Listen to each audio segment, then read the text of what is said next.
వెళ్లిపోమాకే మూవీతో చిత్రసీమలో కథానాయకుడిగా అడుగుపెట్టి ఈ నగరానికి ఏమైంది అనే సినిమాతో ఆకట్టుకున్న hero Vishwaksen Falaknuma Das, hit the first case, Paagal సినిమాలతో మెప్పించారు. తాజాగా లైలా సినిమాతో మరోసారి ప్రేక్షకుల ముందుకు వస్తున్నాడు. అయితే ఈ సినిమాకు సంబంధించి సోషల్ మీడియాలో పెద్ద చర్చే నడుస్తోంది. ఇవే కాదు, గతంలోనూ పలు అంశాల కారణంగా విశ్వక్సేన్ టార్గెట్ అయ్యారు. ఈ నేపథ్యంలో విశ్వక్సేన్ ఎందుకు ఇలా టార్గెట్ గా మారాడు, ఆయన నేపథ్యం ఏంటి, గతంలో వచ్చిన ఆరోపణలేంటి అనేది చూద్దాం. విశ్వక్సేన్ అసలు పేరు దినేష్ నాయుడు. 1995 మార్చి 29న పుట్టాడు. తండ్రి కరాటే రాజు. ఈయన stunt master, karate grand master కూడా. మార్షల్ ఆర్ట్స్ స్టేట్ డైరెక్టర్ గా చేశారు. Gems stone export and import వ్యాపారం కూడా ఉంది. తల్లి గృహిణి. వీరు మొదట్లో సికింద్రాబాద్ లో ఉండేవారు. తర్వాత దిల్సుఖ్ నగర్ కి మారారు. తండ్రి కరాటే రాజుకు స్ట్రిక్ట్ కరాటే మాస్టర్ గా పేరుండేది. వందలాది మందికి పెద్ద గ్రౌండ్ లో కరాటే నేర్పేవారు. చిన్నతనంలోనే ఆ క్లాసులకు వెళ్లేవారు దినేష్ నాయుడు. మంచి హైట్ పెరగాలంటే జిమ్నాస్టిక్స్, డాన్స్ నేర్చుకోమని తండ్రి చెప్పడంతో 15 ఏళ్లు వచ్చే వరకు జిమ్నాస్టిక్స్, డాన్స్ చేసేవారు. చిన్నతనం నుండే సినిమాలపై ఆసక్తి ఏర్పడింది. ఓసారి ఓ టెలిఫిలిం షూటింగ్ జరుగుతున్న లొకేషన్ కి తండ్రితో పాటు వెళ్లారు దినేష్ నాయుడు. అక్కడ దూరంగా ఉన్న దినేష్ నాయుడిని చూసిన అలీ గారు దినేష్ బుగ్గగిల్లి అబ్బాయి బాగున్నాడు, సినిమాల్లో ట్రై చేయండి అని చెప్పారట. దినేష్ 8వ తరగతి చదువుతున్న టైంలోనే సినిమాలపై ఆసక్తితో మల్టీమీడియా కోర్సులో చేరారు. ఆ కోర్సు పూర్తయ్యాక వీడియో ఎడిటింగ్ లో నైపుణ్యం సాధించారు. అప్పట్లో మూవీ సీడీలు అద్దెకు తీసుకుని సిస్టంలో కాపీ చేసి ఆ సినిమాలో బాగున్న సీన్లను ఉంచి మిగతావి డిలీట్ చేసి తనకు తానుగా మళ్లీ చూసుకునేవారు. అప్పుడే డైరెక్టర్ అవ్వాలనే ఆలోచన వచ్చినా ముందుగా 10 ఏళ్లు హీరోగా చేసి డైరెక్షన్ చేయాలని అనుకున్నారట దినేష్ నాయుడు. 8వ తరగతిలో ఉన్న టైంలో 10వ తరగతి అమ్మాయికి లవ్ లెటర్ రాసి చాక్లెట్ తో పాటు ఇచ్చారు. ఆ అమ్మాయి తల్లి మరుసటి రోజు స్కూల్ కి రావడంతో సారీ చెప్పానని విశ్వక్సేన్ ఓ ఇంటర్వ్యూలో చెప్పారు. ఇంటర్లో మొదట ఎంపీసీ తీసుకున్నారు. ఆ తర్వాత ఎంఈసీకి మారారు. అప్పట్లో ఓ సందర్భంలో తల్లిదండ్రులు కాలేజీకి వస్తే ఆ ప్రిన్సిపల్ గంటల తరబడి నిలబెట్టి వెయిటింగ్ చేయించేవారు. అంతేకాకుండా ఓ సినిమాలో చూపించిన ప్రిన్సిపల్ పాత్రకు అచ్చుగుద్దినట్టు ఉండేవారని ఓ ఇంటర్వ్యూలో చెప్పారు. తనకు నచ్చిన చోట కూర్చొనివ్వలేదనే కారణంతో పాటు మరికొన్ని అంశాలను తీసుకొచ్చి తోటి విద్యార్థులను కలుపుకొని కాలేజీలో స్టూడెంట్ స్ట్రైక్ చేసి ప్రిన్సిపల్ ను మార్పించారు. ఇంటర్ పూర్తయ్యాక ముంబై వెళ్లి అనుపమ్ ఖేర్ యాక్టింగ్ స్కూల్లో జాయిన్ అయ్యారు. అనుపమ్ ఖేర్ ఇచ్చిన టాస్క్లను పూర్తి చేసి ప్రైజ్ మనీ సాధించేవారు. 2 ఏళ్లు అక్కడ కోర్సు నేర్చుకుని హైదరాబాద్ కు వచ్చారు. దిల్సుఖ్ నగర్ నుండి రోజు ఉదయం ఫిలిం నగర్ కు వచ్చేవారు. సినిమా ఆఫీసుల్లో అవకాశాల కోసం ప్రయత్నించేవారు. తన కుమారుడు రోజు ఫిలిం నగర్ వెళ్తున్న నేపథ్యంలో తండ్రి ఫ్యామిలీని దిల్సుఖ్ నగర్ నుండి ఫిలిం నగర్ కి మార్చారు. ఆ తరువాత కొత్త సినిమా కోసం ఆడిషన్ కి వెళ్లి సెలెక్ట్ అయ్యారు. ఆ సినిమానే వెళ్లిపోమాకే.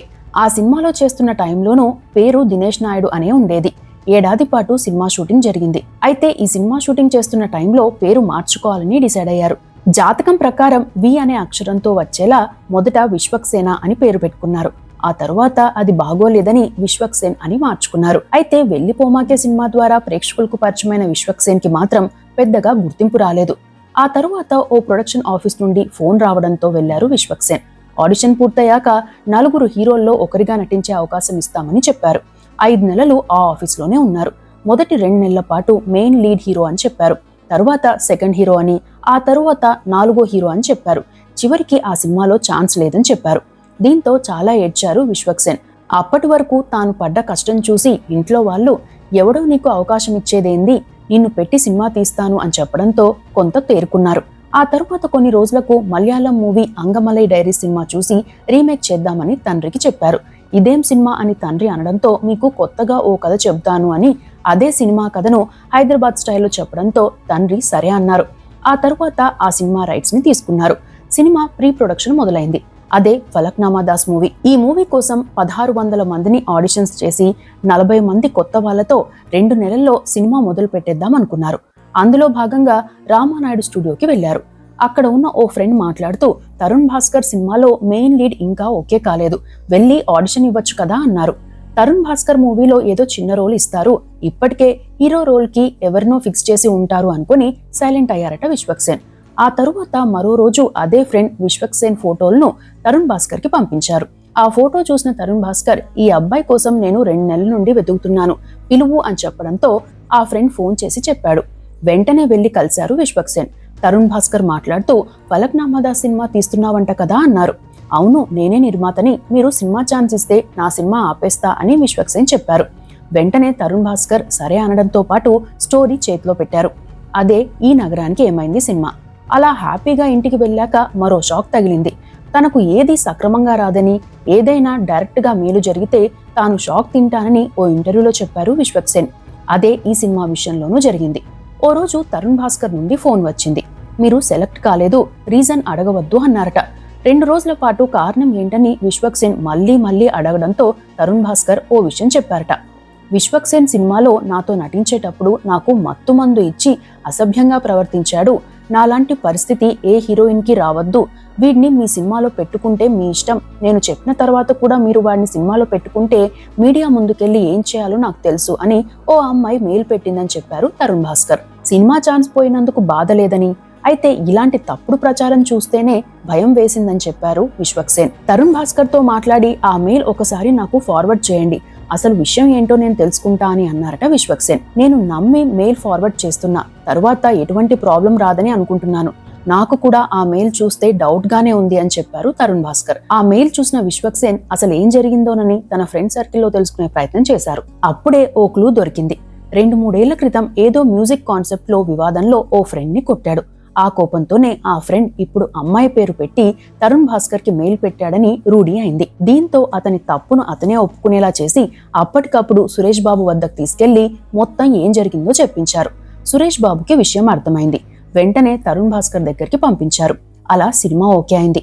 ఓ ఇంటర్వ్యూలో విశ్వక్సేన్ మాట్లాడుతూ తరుణ్ భాస్కర్ నా మీద నమ్మకం పెట్టుకుని మెయిల్ పంపించడంతో అసలు విషయం బయటపడింది. లేకపోతే ఆ మచ్చ నాకు అలానే ఉండిపోయేది. నేను ఎవరికైనా రుణపడి ఉన్నానంటే అది తరుణ్ భాస్కరే అని చెప్పారు. అసలు ఈ విషయం బయట ఎవరికీ పెద్దగా తెలియదు కూడా. ఏ మనిషి గురించైనా విన్నది నమ్మొద్దు, ఎవరి మీదైనా సరే ఊరికే నిందలు వేయకూడదు, మీరు చూస్తే తప్ప నమ్మకండి, ఇలా నమ్మడం వల్ల కొన్ని జీవితాలే నాశనమైపోతాయి అని వ్యాఖ్యానించారు విశ్వక్సేన్. ఆ తర్వాత 12 లక్షల బడ్జెట్ తో ఓ సినిమా తీశారు. ఆ సినిమాని దిల్ రాజు గారు తీసుకుని థియేటర్లో విడుదల చేశారు. తరువాత ఫలక్నామా దాస్ సినిమా వచ్చింది. లాక్డౌన్ కి ముందు హిట్ అనే సినిమా కూడా వచ్చింది. తరువాత పాగల్ సినిమా విడుదలైంది. తనతో ఫస్ట్ టైం ఎవరైనా మాట్లాడితే పొగరాని అనుకుంటారని, దాన్ని తానేం చేయలేనని, అయితే ఒకసారి కనెక్ట్ అయితే తాను వద్దన్నా తనను విడిచిపెట్టని ఫ్రెండ్స్ అవుతారని చెబుతారు విశ్వక్సేన్. ఫలక్నామా దాస్ మూవీ కోసం ఓయూలో షూటింగ్ చేయాల్సి వచ్చింది. అక్కడ గొడవ జరిగింది. అయితే హైదరాబాద్ కోసమే ఆ సినిమా తీశానని, 100 ఏళ్ల తర్వాత కూడా ఫలక్నామా దాస్ చూసి హైదరాబాద్ వాడి పొగరు ఎలా ఉంటుందో చెప్పే సినిమా అని ఓ ఇంటర్వ్యూలో చెప్పారు. ఫలక్నామా దాస్ మూవీ టైంలో మరికొన్ని గొడవలు జరిగాయి. కొంతమంది కావాలని పోస్టర్లు చింపారు. ఇన్స్టాగ్రామ్ లో అందరికీ ధన్యవాదాలు చెబుతూ హైదరాబాద్ లో ఏమో జరుగుతుంది, వచ్చిన తర్వాత అందరికీ సమాధానం చెబుతా అని హిందీలో ఓ చిన్న డైలాగ్ వాడారు. అది సంచలనమైంది. విజయ్ దేవరకొండను కామెంట్ చేశారనే ప్రచారం కూడా జరిగింది. అయితే తరువాత విశ్వక్సేన్ మాట్లాడుతూ తాను 2 నిమిషాలు మాట్లాడితే అదంతా తీసేసి 30 సెకండ్ల వీడియోను ప్రచారం చేశారని, తరువాత రోజు ప్రెస్ మీట్ పెట్టి చెప్పినా ఎవరికి ఇంట్రెస్టింగ్ టాపిక్ అనిపించలేదనుకుంటా. అంతకు ముందే నా సినిమా ఆడియో ఫంక్షన్ లో వెనుక ఉన్న ఓ నిర్మాత మాట్లాడుతూ మొన్న ఒకరిని లేపాము, మళ్ళీ వీడిని లేపితే నెత్తి మీద ఎక్కి డాన్స్ చేస్తాడు, వీడిని తొక్కి ఉంచండి అనడం విన్నాను. ఆ మాట వినుకుంటూ ఫంక్షన్ కి వచ్చాను. నాలో ఎనర్జీ చచ్చిపోయింది. నా ఫేస్ ఎవరికీ తెలీదు. నేను ఆవేశంతో ఏదైనా నిర్ణయం తీసుకుంటే సినిమాపై ఎఫెక్ట్ పడుతుంది. వేలాది మందికి సంబంధించిన అంశం కాబట్టి ఆ నిర్మాత పేరు బయటకు చెప్పలేదు. అలాంటిది నేను విజయ్ దేవరకొండ గురించి ఎందుకు మాట్లాడతాను అని చెప్పారు. ఇక ఓ ఫంక్షన్ లో మాట్లాడుతూ తనకు కూడా బ్రేకప్ స్టోరీ ఉందని చెప్పారు విశ్వక్సేన్. నేను 3 ఏళ్ల పాటు ఓ అమ్మాయిని ప్రేమించాను. అయితే కారణం తెలియకుండానే దూరమైంది. ఆమె నన్ను దూరం పెట్టిందన్న విషయం నెల రోజుల తర్వాతే తెలిసింది అని చెప్పారు. మరికొన్ని విషయాలకు వస్తే విశ్వక్సేన్ పంచాంగాన్ని ఎక్కువగా నమ్ముతారు. చిన్నతనంలో అమ్మాయిలకు లవ్ లెటర్ ఇచ్చేటప్పుడు కూడా ముహూర్తం చూసుకునేవారట. 10వ తరగతిలో స్కూల్లో ఓ ప్రోగ్రాం జరుగుతుంటే ఓ చాక్లెట్ తీసుకెళ్లి దాని వెనుక ఐ లవ్ యూ అని రాసి స్టేజ్ వెనుకాలకు పిలిచి ఓ అమ్మాయికి ఇచ్చారు. 3 రోజుల తర్వాత ఆ అమ్మాయి వాళ్ళ అమ్మ దగ్గర నుండి సమాధానం వచ్చింది. ఆమె ప్రిన్సిపల్ కి చెప్పారు. దీంతో సారీ చెప్పి వచ్చేశారట విశ్వక్సేన్. ఇక ఫలక్నామా దాస్ సినిమా కోసం ఉస్మానియా ఆర్ట్స్ కాలేజ్ లో షూటింగ్ చేశారు. 30 ఏళ్ల తర్వాత ఉస్మానియా ఆర్ట్స్ కాలేజ్ లోపల షూటింగ్ చేసిన సినిమా అది. లోకల్ లీడర్ సపోర్ట్ తో ఈ సినిమా షూటింగ్ చేశారు. ఉదయం 11 గంటల కల్లా షూటింగ్ చేసేవారు. అంతా ప్యాకప్ అనుకునే టైంలో గొడవ స్టార్ట్ అయింది. దీంతో జూనియర్ ఆర్టిస్టుల్లో కలిసిపోయి బయటకు వచ్చారు విశ్వక్సేన్. ఇక అంతకుముందు ఓ అమ్మాయి పేరుతో తరుణ్ భాస్కర్ కి ఈమెయిల్ పంపిన అబ్బాయి ఓసారి రామానాయుడు స్టూడియోలో కనిపిస్తే క్యాజువల్ గా అతడే లెటర్ రాశాడు అని వాళ్ళ అక్కకు చెప్పారట. ఆమె వెంటనే కార్ దిగి అతన్ని కొట్టారట కూడా.